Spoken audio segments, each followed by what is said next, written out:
I live and was raised here on Kaurna land, and I feel blessed to raise my children and grandchildren on this beautiful land. So today I stand here as the Deputy Chair or Co-Chair of the SA NAIDOC Committee, and I've been asked to speak, say a few words about what the theme this year of NAIDOC means to me, but also about some of the events that's happening throughout the week. I'm all Berean Church, and I want to congratulate Talia Wanganeen for the ongoing committee ahead. Firstly, I want to say what an amazing night we had at the ball last night, and I was deeply honoured to be in the presence of such black excellence. It made me beam inside with pride and feel so proud to be a black Aboriginal woman in this country. Well done to the National NAIDOC Committee on a great celebration, and congratulations on their 50th year anniversary of the National NAIDOC Committee. I want to thank everyone here for giving us the opportunity to talk today, and what a beautiful way to start NAIDOC Week with today's church service. So on reflection, I was asked to talk about what the theme, Keep the Fire Burning, meant to me. Keep the fire burning, black, loud and proud. On reflection of that theme, it took me back to my childhood, my younger years living in Victoria, and my school and teenage years living here in Adelaide. Those years sitting, listening and learning from my ancestors, my family, and learning from the beautiful SA mob today that I call family. I recall sitting around many fires, hearing stories, watching and learning the dances and singing songs with the uncles playing guitar, and cooking with the aunties, nanas and mums. Those early interactions is where I learned about my culture and installed in me the value on operational trailblazers that led the hard fight for us to lead today. It made me reflect on my mother, my grandparents and other family, and the adversities and trauma that they endured back home like many others in this country. Most importantly, it made me think about the here and now and what my responsibility is in continue on educating the younger generation on our beautiful culture and to keep that fire burning so my children continue to stand proud and have their voices amplified for generations to come. I'm looking forward to a jam-packed week of celebrating the oldest living culture in the world, celebrating black excellence and standing strong in our identity, truth, strength and resilience as always. Be sure to check out SA NAIDOC social media platforms for the week's events, and I hope to see everyone there. Starting off tomorrow with the combined award ceremony, so the NAIDOC Awards, the Premier Awards and the Lord Mayor's Awards will start off tomorrow with a luncheon, and then we go on to a number of different events with NAIDOC in the mall on Tuesday, and then we have the Nunga screen on the Wednesday from 10 to 4, and there's films being played in the evening from 5 to 9. We have the march on this year, and we've sort of changed it up a little bit. Because we had the Nationals here last night, we decided to put all our efforts into having a really big family festival day down at Elder Park on Friday. So we do the normal march as per usual, and then we'll head down Friday to Elder Park from 12 o'clock to 4. And that was going to be a really great evening, a really good one to attend as family. Next week we're having Uniting Communities, and that will together and listen to something, and a lot of stuff will be there presenting some of that. So Talia.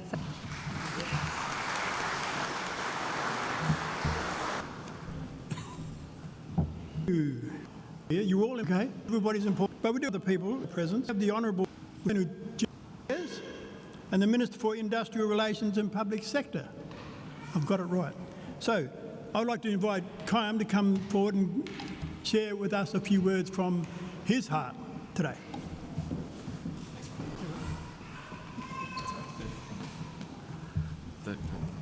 Don't touch the microphone. Don't touch the mic. Okay. Thank you, Robert, and thank you for having me here again. And Aunty Ros, thank you so much once more for your very generous words and your welcome here tonight. I just wanted to spend a minute or so. It says short speech on your program, so that was a big hint, and I will abide by that. Talking about the importance of being together and supporting each other. When we all came together here 12 months ago for this same church service at the start of NAIDOC week. The date hadn't been set yet, but we knew we were probably only some months away from a referendum. There was a lot of hope, a lot of optimism about what that meant and what that meant for Aboriginal people's place in this country. Unfortunately, as we know, 60% of our fellow Australians voted no in that referendum. And it was, I think, a very difficult time for many, many Aboriginal people. That campaign brought out some of the worst of how we can treat each other. And I think as we come out of the referendum, services like this, being together like this, is just so critically important. There are so many other Australians who want to learn more about Aboriginal culture and Aboriginal people, and that's been one of the highlights from the referendum. Alan and I were down at Mahmud Mosque this morning talking about what NAIDOC means to Muslim people who were exceptionally interested. So one of the bright spots has been that interest that so many other people now have, having learnt more about the issues that face Aboriginal people. So thank you for having me here today, and keep looking after each other. A lot of traditional songs that sing in hymn. So this one is called Mama Waya.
The NAIDOC Ecumenical Church service commenced in 2015.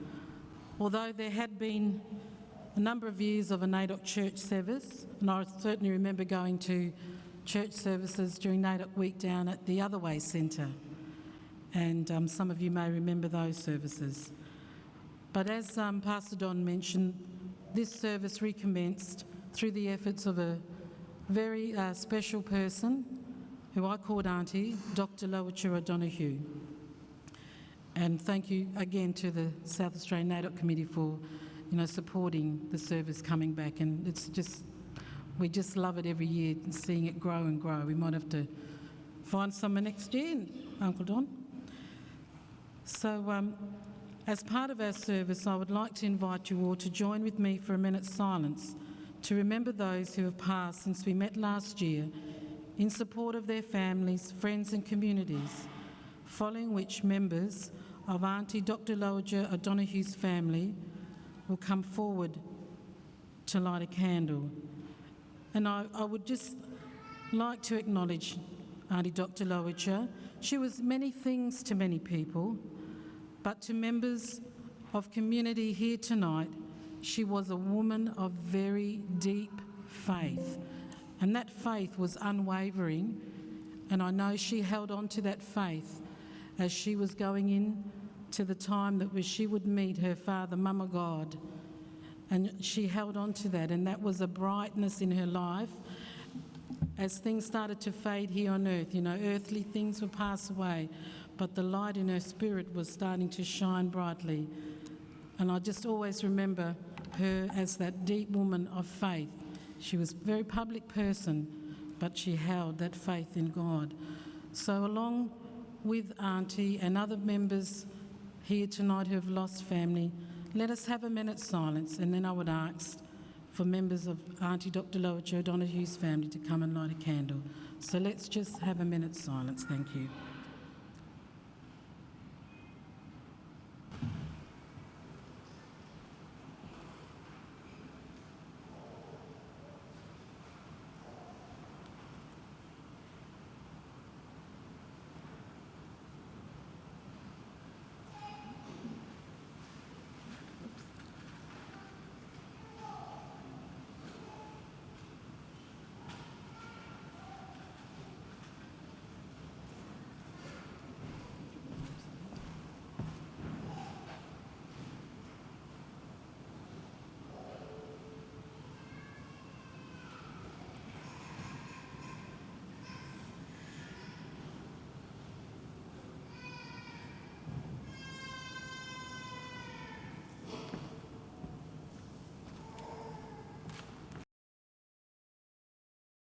It's been an awesome night, but I'm going to ask Pastor Don to come up and share some acknowledgements of the night. And then after that, we will sing our second hymn. Thank you, Pastor.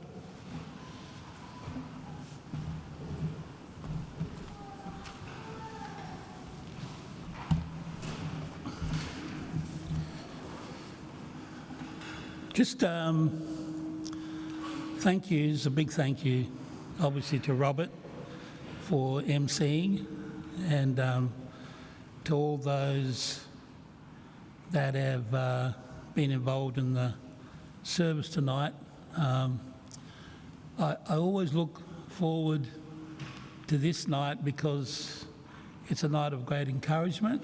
We have a lot of discouragement as leaders within the church, within our communities, and it is always good to come together to be able to encourage each other, and I say that on behalf of Vonda as well. I just want to acknowledge all the leaders and all those that support the leaders in our Aboriginal churches. As pastors, we know we can never ever do the job that God has bestowed upon us without those that God has sent into our lives. So I do want to acknowledge all those that have supported pastors and leaders within the churches in whatever way that may be. I also just want to acknowledge the loss of a very important Christian leader that's been around just as long as me within South Australia, and that's Edmund Wanganeen, who passed away. And I was hoping that one of his, either his grandchild or his grandniece might have been able to speak or sing a song in recognition of Edmund this evening, but that is not possible. But I do want to acknowledge not only Edmund, but I also want to acknowledge those Christian leaders that have passed. It's a very, very tough job that God has called us to. We face many battles and challenges that others don't, and so I do acknowledge those that have persisted and stuck in there and kept the fire burning in our faith for years and years and years. And my prayer, and Edmund and I used to talk, we'd always say, we're getting older. We're getting closer to the Lord's return, or when he takes us home. Where do we look next? Where do we go to those who need to keep the fire burning? And it's our young people.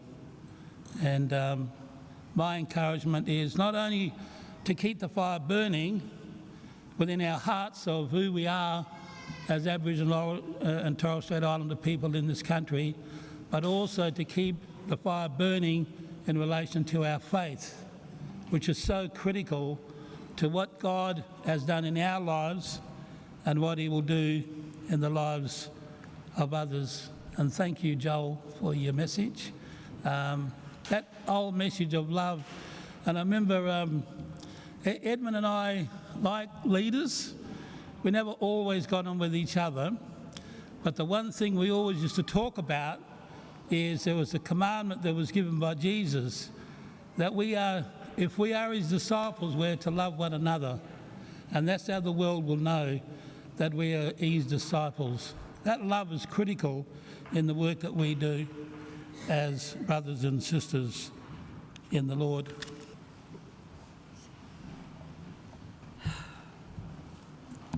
Don't touch the microphone.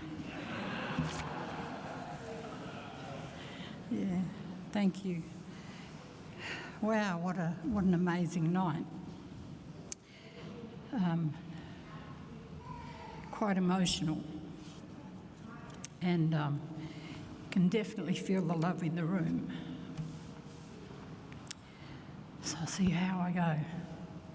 I got a phone call from Pastor Don a little while ago and asked if I'd come down and read a closing prayer, which I've done a couple of times, I think, before. And most of my time in my little cottage down in the middle of nowhere on the lower lakes of South Australia is I pray. And I pray for our mob, and I pray for our nation. And so this theme is quite close to my heart, because as I've been praying for 16 years down on Rauken, God's put my mob on our hearts. And I used to go to a big church in Adelaide, here in Adelaide, before we moved back to community, and I'd always go out for prayer, and I wanted to stand in the gap for our mob. I wanted to see our mob be healed. And so my journey of prayer began. And so to come to something like this is really touching my heart. The strange thing is I'm not an emotional person, but this is what really breaks my heart. Thing is, it breaks God's heart even more for us. And so being able to read this prayer, and it's a bit of thoughts and then it goes into prayer, so just bear with me.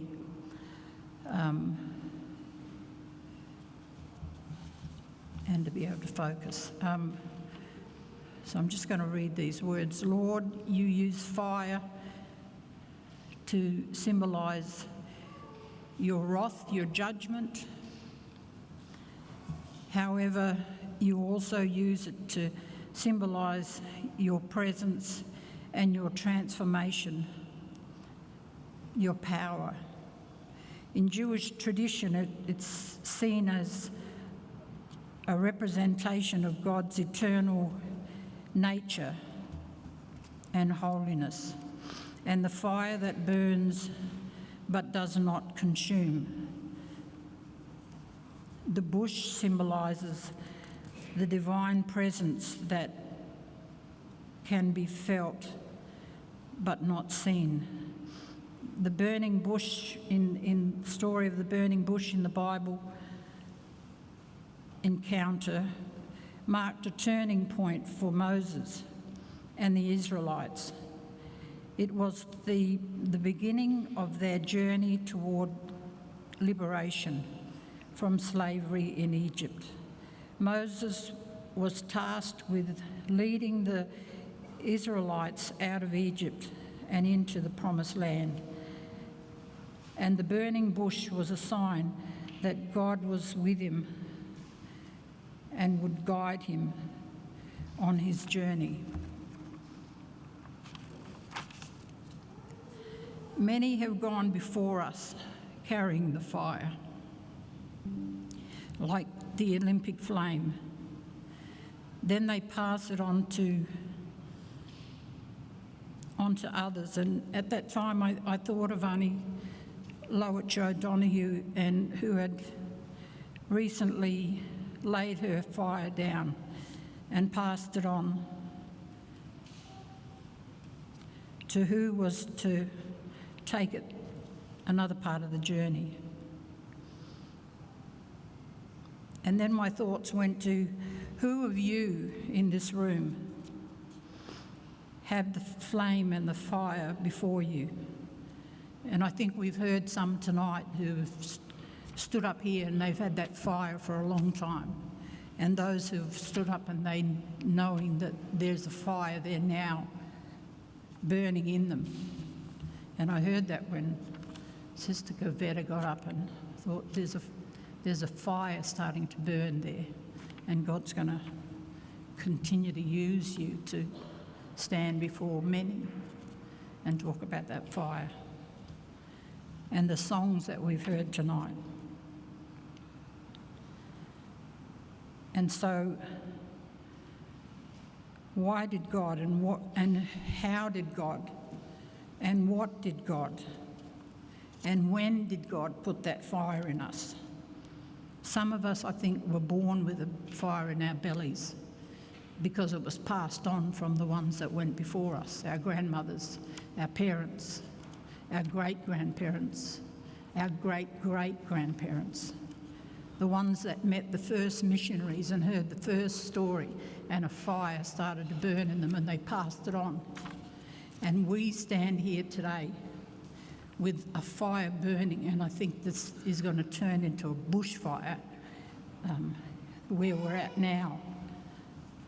And I notice over the years that NAIDOC themes tend to have a God message. You know, the elders, all the different themes, and there's a God message in there. You know, our young brother Joel, who I remember from a little fella. I'm looking around the room thinking, where's Joel Ken? And then I see this great man stand up with a fire in his belly. And so my prayer is for those here who are carriers of that fire. Like Moses, there's a task for you, people like our Minister for Aboriginal Affairs. I'm sure there's a fire that's been burning in your belly. And we're asked to pray for our leaders.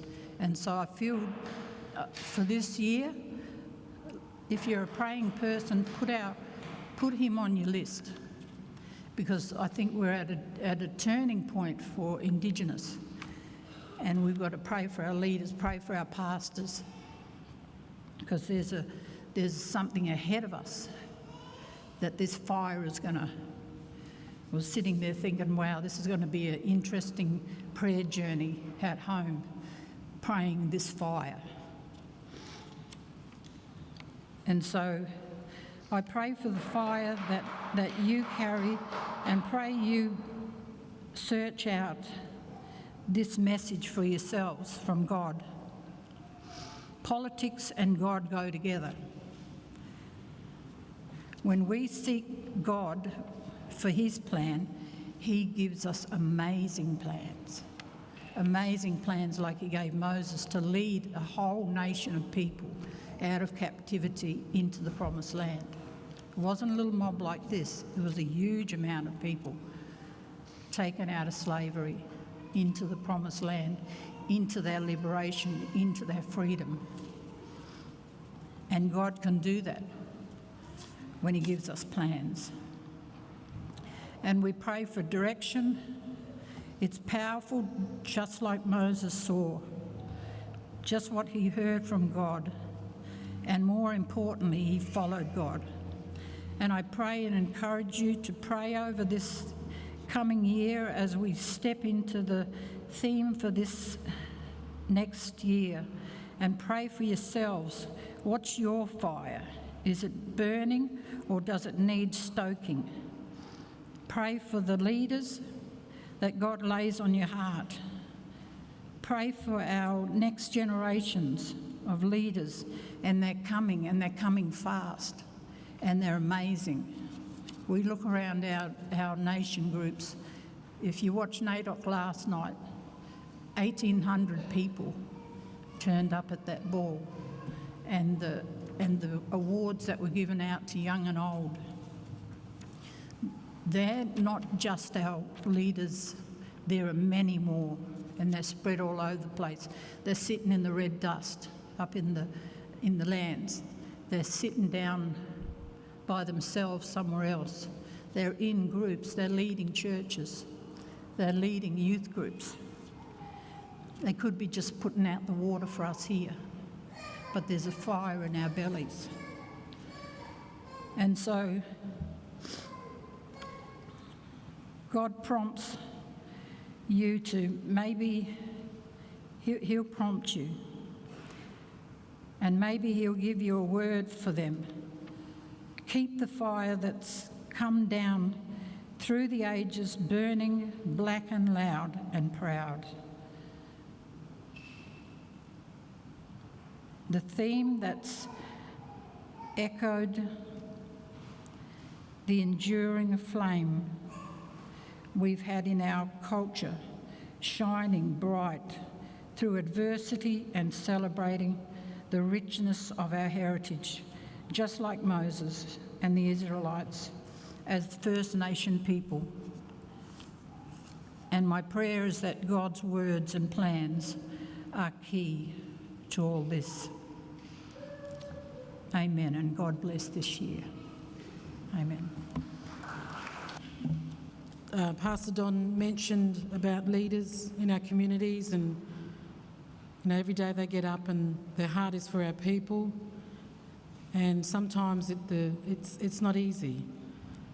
And I just wanted to acknowledge our Christian leaders here tonight, and if you're a Christian leader in your church and community, I wonder if you could stand.